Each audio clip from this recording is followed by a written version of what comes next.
Hey guys, I just wanted to make a super quick video because I hadn't made one in a little bit. The last couple weeks of my life have been crazy and a lot of unexpected stuff.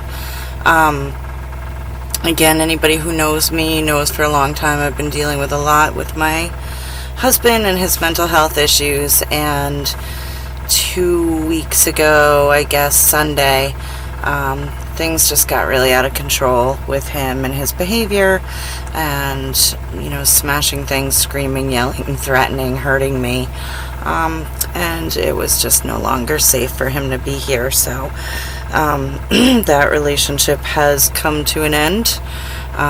Some people will be thrilled to hear that. Some will be judgy about that. I really don't care.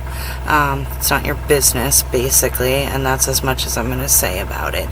But I've been dealing with a lot, obviously, around that, including the fact that we live off-grid. Things were not set up in any way that me, could handle things. I'm sick, older, disabled, etc. So did get a lot of help from a lot of people, and those people who helped me, I so appreciate you.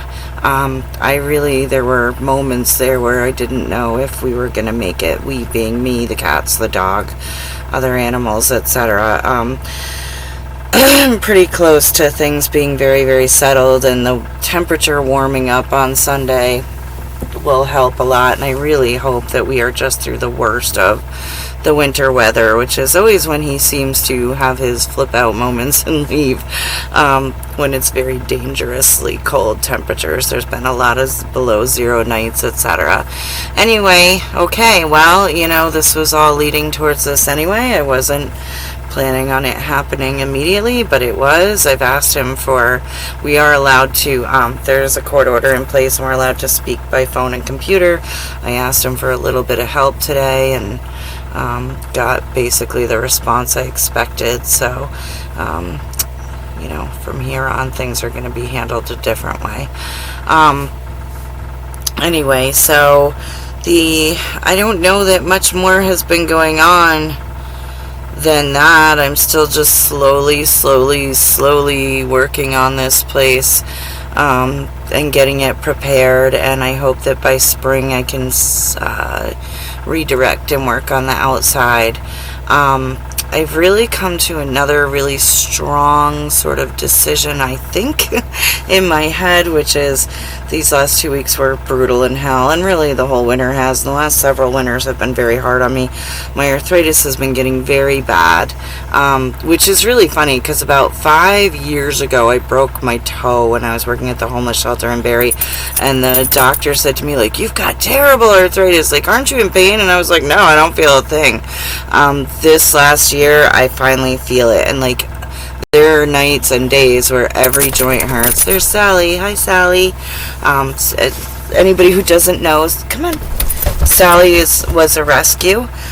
She came to us covered in fleas. She had ear mites. She had a very bad cauliflower ear. She had worms. She was severely underweight, just very, very, very neglected and not well taken care of. She has since recovered from all those things. She's gotten all her immunizations, all that stuff, and that was part of the thing with my husband, was he was threatening to take her away, and that was never, ever going to happen. And that's another thing. I'm not sure if I said that our other dog, Smudge, was hit by a car a couple weeks ago, and that's been really tough on us. My neighbor was driving drunk as always, and AJ decided not to do anything about that. My husband, I believe that he was probably equally drunk or hungover, and I just don't need that in my life. I don't need that baloney. So Sally and I are happy together. I do feel massive guilt that I have to work so much. I work 9-hour days up in Burlington, so I'm gone a long time. I'm going to try to find her like a doggy daycare or a local sitter or something for the days I'm gone, because it's really tough for her and not fair. But other than that, yeah, we are we're getting by, we're doing all right. And so my big decision I've sort of thought about with my pain and the cold and whatever, I sort of lost my thread there, is I really think I want to at least part of the year stay in Arizona, the coldest parts of the year. I just keep reading about it, researching about it, learning about it. There's BLM land, Bureau of Land Management, where you could stay for free. There's over 50 parks, state and national, and what they call like historic sites, or whatever. And it's one of the warmer places in the country in the winter. It's not warm, but compared to here, compared to 10 below zero, 20 below zero, 40 below zero, 30 degrees feels like right now, like, oh my gosh, I would give anything for 30 degrees, which it will be this weekend. Right now I think it's about 16 out or something according to the weather. I don't have a thermometer, but so anyway, so that's that. I just wanted to give a super quick update on things and how they're going. I want to tell everybody who helped me, which is a lot of people. My friend Chris, my cousin Deanna, my neighbors, Nate, Nanji, and Greg, and Gina. I so appreciate you, and all that you've done for me. And more than once now, because AJ and I have broken up more than once, but this is definitely the final time. He had his chance the last time in 2018 when we split up, and he was told, there are certain conditions to coming home, taking your medication, not drinking, etc. And he made other choices. So that's too bad and sad, but I can't let this drag me down for the rest of my life. I'm 51 years old. I have 7 chronic diseases. I need to take care of me and my critters and my health and my happiness from here on out. And so I'm very, very at peace with my decision. I'm very at peace with where things are going to go in my life. And I'm very at peace with the things I'm going to focus on over the next year or two to, take my life in a different direction. So that's that. So, anyway, I wanted to talk a little bit about the vehicle, but there's no real updates. I think I've decided I'm going to put in there is a black tank in this vehicle, but no gray water tank, so I'm going to put in a gray water sort of bucket, like a container, like a lot of people that van lifers do. My sink happens to already be broken, so I have a bucket under there anyway, and I'm doing that. But the more I think about it, the more it just makes sense. And then once it warms up, I can do, as I said, some more on the exterior walls. And as you can see, I added a little curtain up here, and I'm going to sew some for my windows, which I should have done a long time ago. I don't know. I just got into, because of everything going on in my home life, a bit of a funk and a depression, and didn't do that. So I'm going to make some lined curtains, the kind that sort of roll up, because it was amazing. There were curtains in here, like old 80s curtains or something, or 90s maybe, but it was amazing when I took them down how much it opened the space up and let light in. So I still want curtains for insulation and privacy if needed, but I want them up and out of the way if not needed. And so I recently got my curtain rods, and those are up. 2 out of 3. I didn't put one up because we're going to put like a wallpaper on that wall, but they will all be up, and then I'll do those insulated curtains, which I make my own. I made them for in the house, and all I did was buy some cheap felt at Walmart, and then made that like a backing, and then the other thing I saw on a van life video or something, or RV video, was that this girl just got drop cloths, those white drop cloths, and made her curtains and couch covers and whatever out of those. So I'm going to do exactly that. I already a long time ago bought the drop cloth, and it's just been sitting in the cab of the Toyota all winter, but so I just need to buy the felt. And I like to hand sew. I don't know why. I find it almost like a sort of meditation to sew things by hand.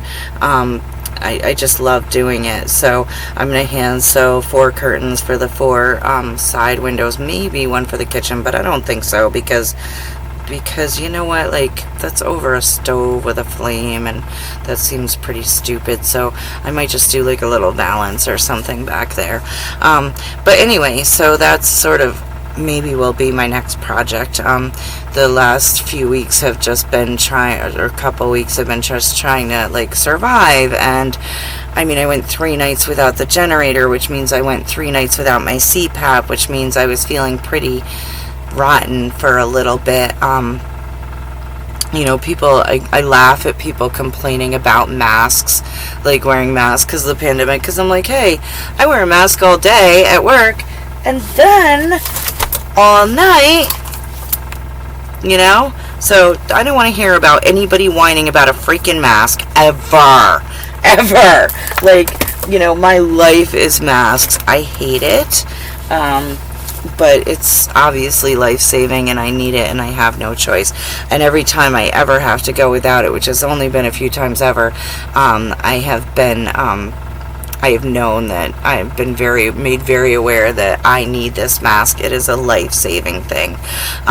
The other thing is that I bought, because of the price of gas. Holy crap, you guys. I left South Burlington the other night, Thursday night, I think, and it was $4.10 a gallon. Oh my God, I got 20 gallons. I think it might have been the same night, Wednesday or Thursday night, down in Barrie, Vermont, and it was $73, I think it was. I got 10 gallons for the car and 10 for the generator, and then I just had to borrow $100 for gas to get through the next week, which I hope will be okay. I put $50 in the car, $50 in a little Toyota RAV4, and hopefully that'll leave me enough to do the generator. Anyway, so I sort of foresaw this, you know, coming. So pretty recently, I ordered a battery bank, I think it's called, or a power pack, and it's a Bluetti.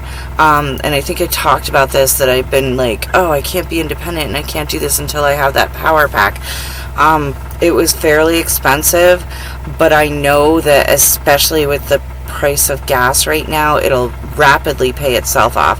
So I already have a folding solar panel. I had ordered that a long time ago.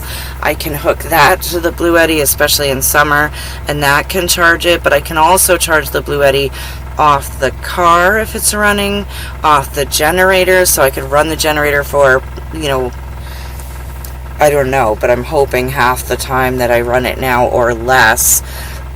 The other thing is, once it's warmer, we don't have to run it all day. The reason I'm running it all day now is because it runs the heat in this house. Once it warms up very soon, I can do a different system for a little bit of heat for the animals and myself, and also no heat once it's warm enough.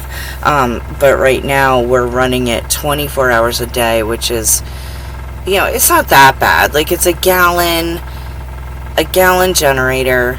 It's just under 1,000 watts.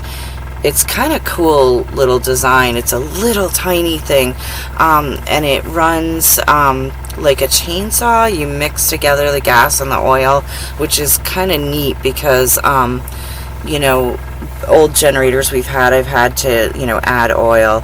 I like this a little bit better, I think. We've only had this one a couple months. We had one prior to it a couple months.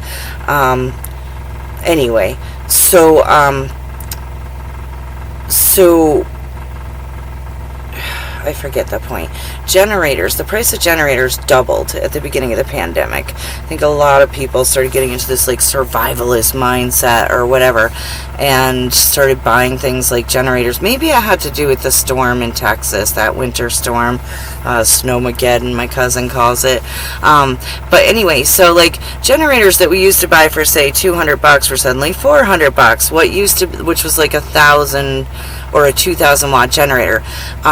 We we have had before a huge, like, 4,000 watt generator, I think, and suddenly those were like $800.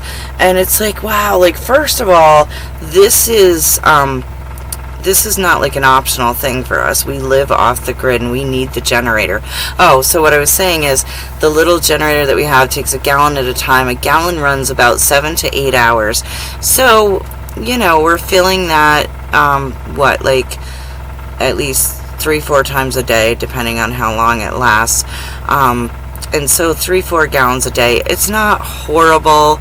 It's not a huge amount of, money, but it certainly adds up after an entire winter, or even like a week or whatever. Suddenly, like, wow, you're running that a lot and it costs a lot of money.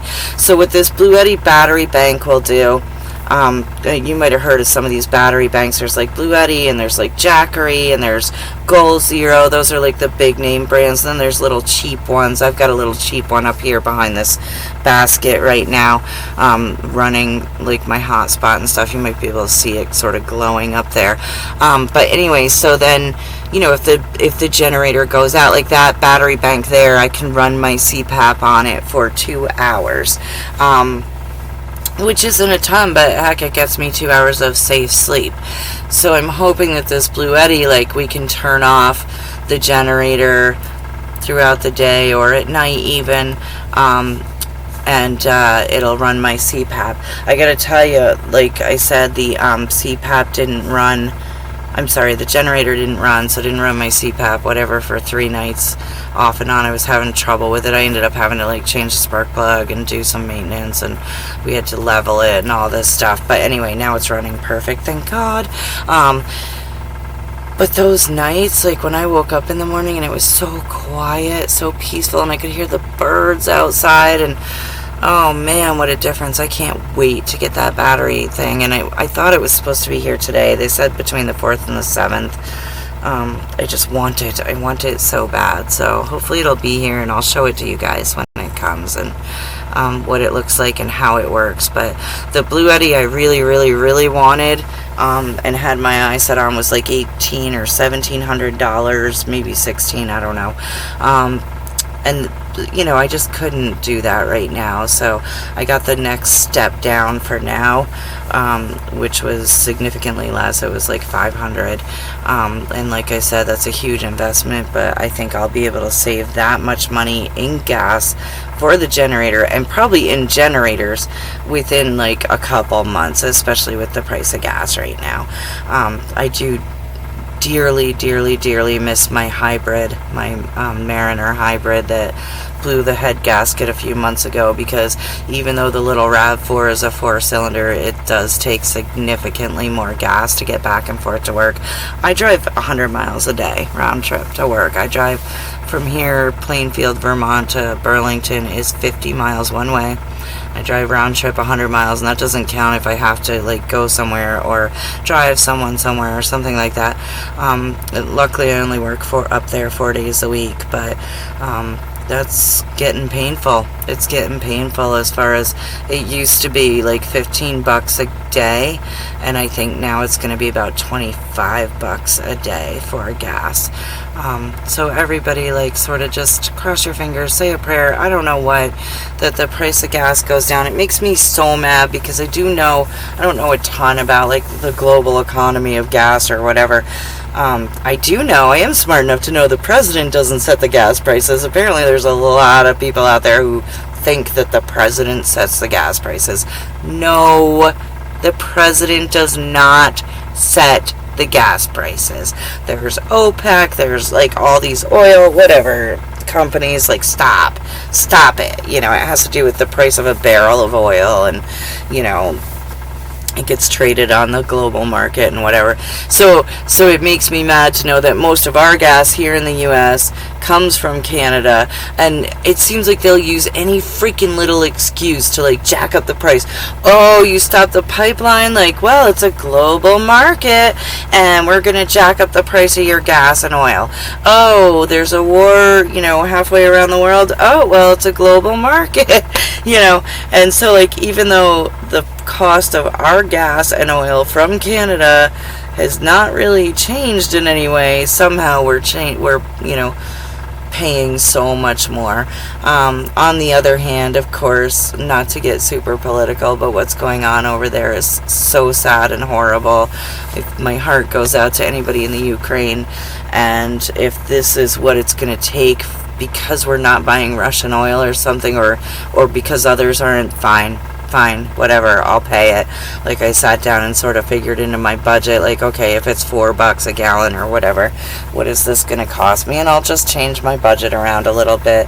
The other thing I'm super, super, super proud of myself about, and I haven't said much about it, is that over a year ago, I quit smoking cigarettes. Not over a year ago, almost a year ago. It was April of 2021.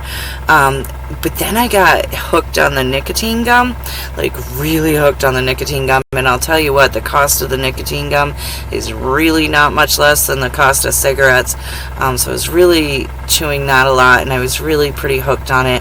And it was an anxiety thing. There was so much tough stuff and anxiety going on in my life and in my world and in my marriage and etc. So I was, buying, like, I was probably chewing 2-3 times the amount of gum you should be chewing, even if you're quitting. I was at first chewing like 30 pieces a day, then I cut it down to 20, then 10. My friend Chris started buying me, like, regular packs of gum, like Dentine and Trident and whatever, to quit. And I am super proud to say that as of today, it's been 5 or 6 days since I had any nicotine gum.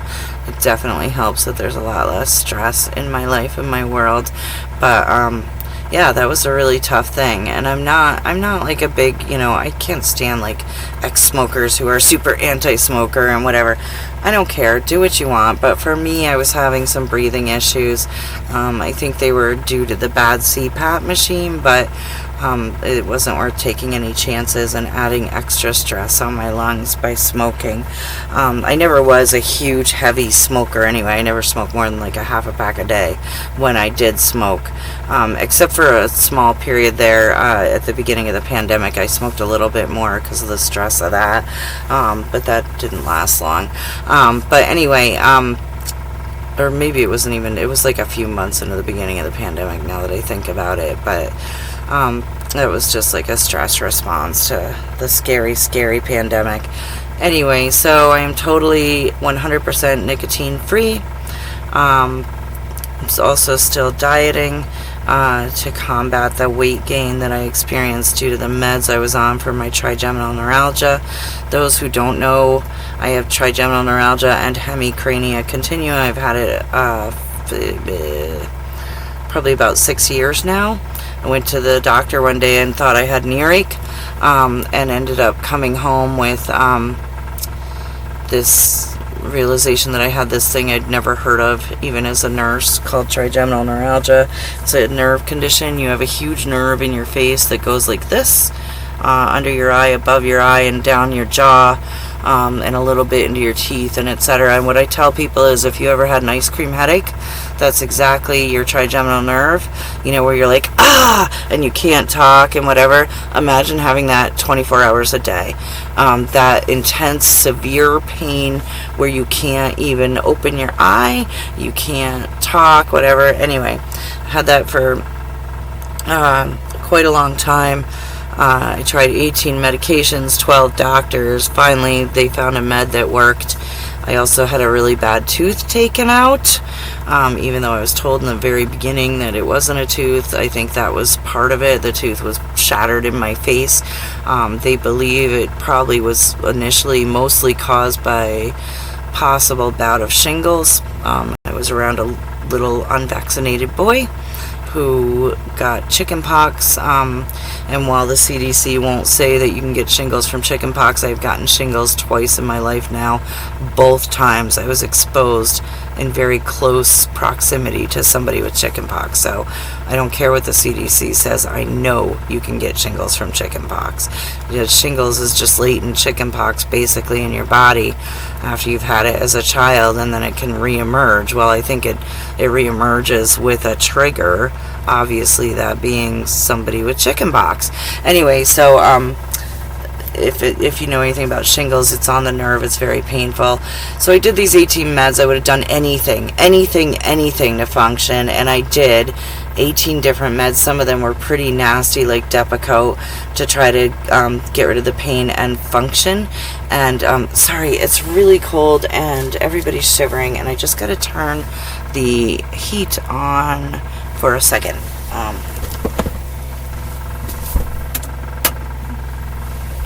I don't remember turning it off, and I don't know why I turned it off, but Sally's like here cuddling with me, and ditto, little kitty, and they're like brr. So anyway, so I did these 18 meds, but these 18 meds caused severe weight gain, and then the weight gain has caused obviously all these other health issues, like, you know, my cholesterol was getting high, my blood pressure was getting high, and now I have diabetes, etc.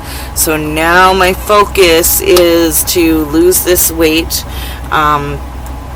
lose all the weight that I gained from all of this, and I'm slowly doing it. I've lost 45 pounds. I probably have that much or more to lose again, to get back down to my starting weight, and it will happen. I'm absolutely determined it will happen.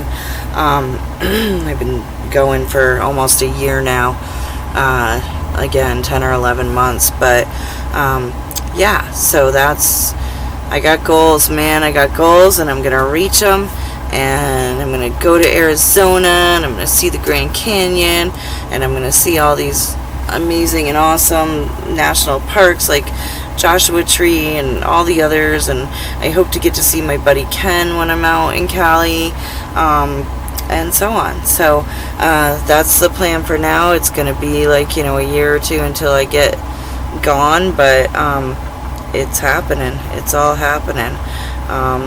And then there's other projects. I need to clean up my property and my home, and get it all straight, you know, from the damage that's happened, and so that's going to be a big deal.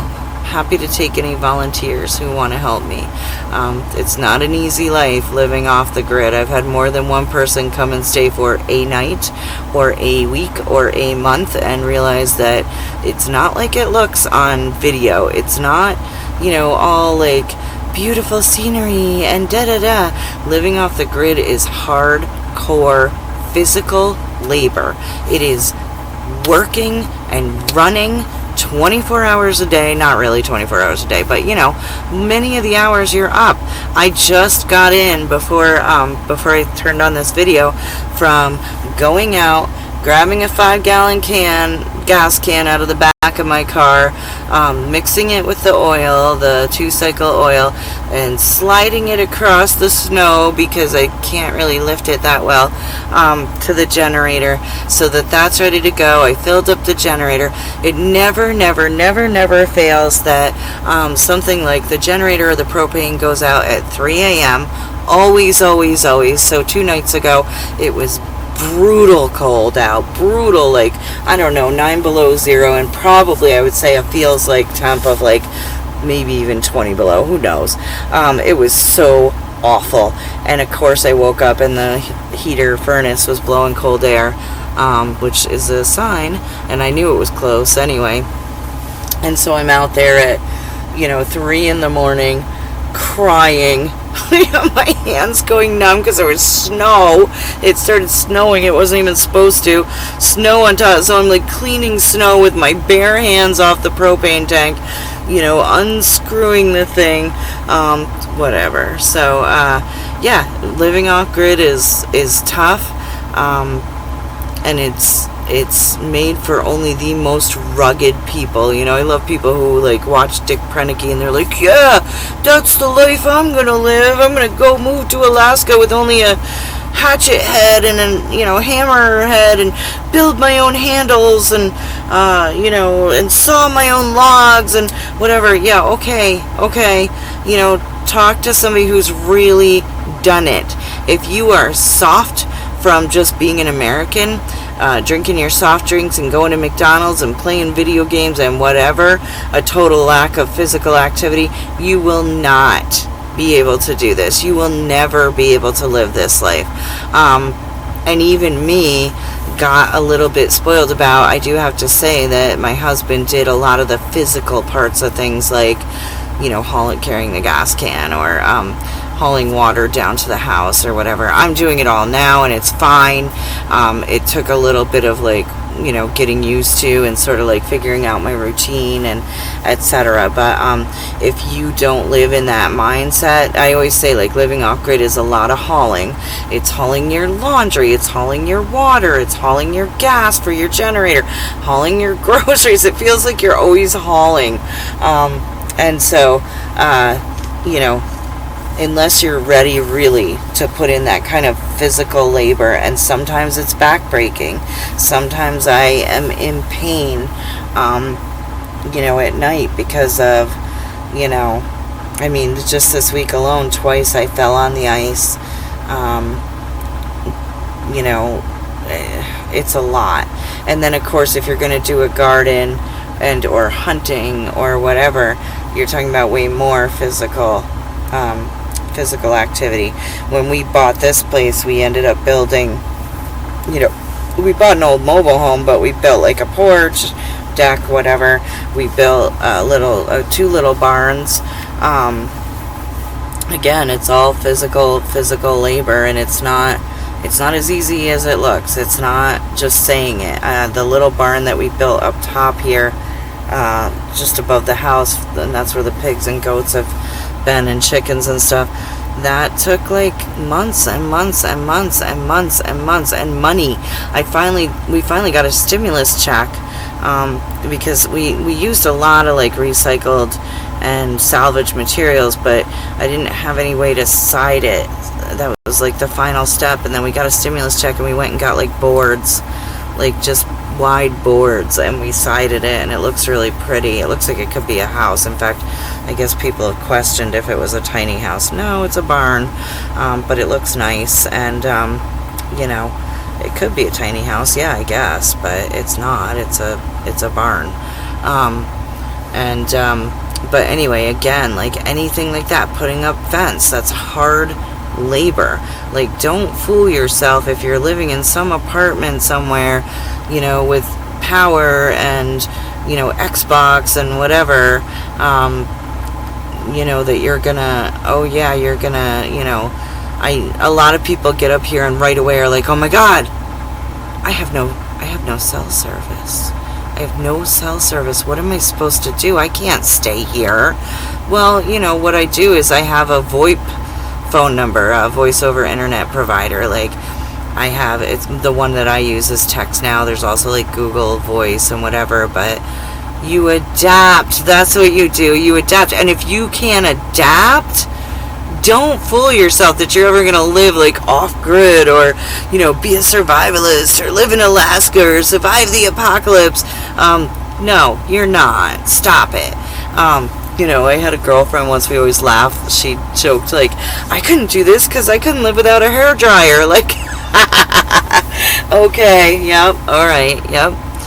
It's way more than living without a hairdryer. Sometimes it's living without a shower. Sometimes it's living without, not sometimes, a lot of times, living without a, washer and dryer. Try that, give up every modern convenience and take it back 100 years or more, and then you can figure out if you can do this or not. And a lot of people can't, and that's fine. I just personally, I didn't like the fact that in our old house in Cabot, I had $400 electric bills, and I had huge phone bills and cable bills and whatever. I was working all the time and never home enjoying the fruits of my labor. And so I just decided I wasn't going to effing do this anymore. And so by trading some of my physical labor, I was able to, I used to work over 100 hours a week. I had a local mental health agency. I would work sleep overnights and whatever. Now I'm down to working 36 hours a week.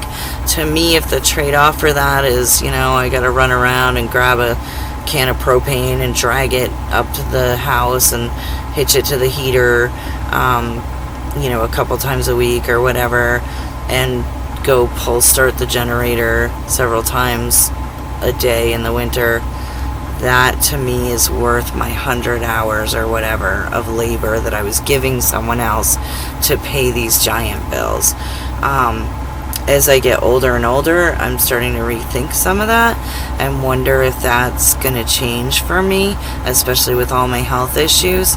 But as of right now, once I get this RV all set up the way I want it and travel and whatever, this is going to work for me. This is going to be set up very much in a way that as of right now I can handle. Now if I get badly hurt or something like that, that might change. I'm thinking of there's a van lifer, Lady Bug Out, and she just damaged or hurt her hand, badly sprained or something, and I was like, oh my gosh, that could be like devastating if you're doing this like sort of off-grid lifestyle and independent and doing it alone. So I don't know, but that, maybe that could be the case if you lived anywhere. I don't know, if you lived in what they call a sticks and bricks house and you got hurt, like, would you be able to haul in your groceries or, etc. Maybe there's not as much hauling involved as there is in this type of lifestyle, but anyway, it's not bad for me with my weight loss goals. It's good for me to be doing all of this. I will, continue doing this, and this was my goal anyway, to get in the mindset and physically doing it, and so it's happening. So I think that's it. To all my friends out there, I miss you a lot. I know that we've been kept apart in a lot of ways. Please call me, message me. Let's try to hang out, and I'm trying to also bring that part of my life back where I have a social life and some joy. It was funny, I was driving to work the other day, I think, to work or home, I don't remember, and I remember this funny feeling, and I was like, oh, I feel so happy. Like, I feel really happy. Like, isn't that funny? Why do I feel happy? And then I realized, no, it's not that I feel happy. It's not the feeling of joy. It's the feeling of not stress. It's the feeling of I'm not feeling constant stress and trauma from the minute I open my eyes until the minute I go to sleep at night, because I'm not living with someone screaming, yelling, throwing things, breaking things, threatening, on and on and on. And so I hope this feeling continues and gets stronger, but I also want to bring the joy back into my life that I used to have, and that was by spending time with a lot of my friends and my social life. And so hopefully I can reconnect with a lot of you that I've lost touch with over the years. Alright, that's it, guys. I'm tired out, and I talked way more than I thought I would. I thought this was going to be like 10 minutes, and it's like 40 again. So anyway, yeah, I will try. I'm going to try. My goal is to post like 2 videos a week, but to be honest, during the week, the work week, I'm incredibly busy with my job. As I said, it's like 11 hours a day that I'm driving and working. So I'll do my best, but for now we might do one video a week. All right, take care, guys. Bye.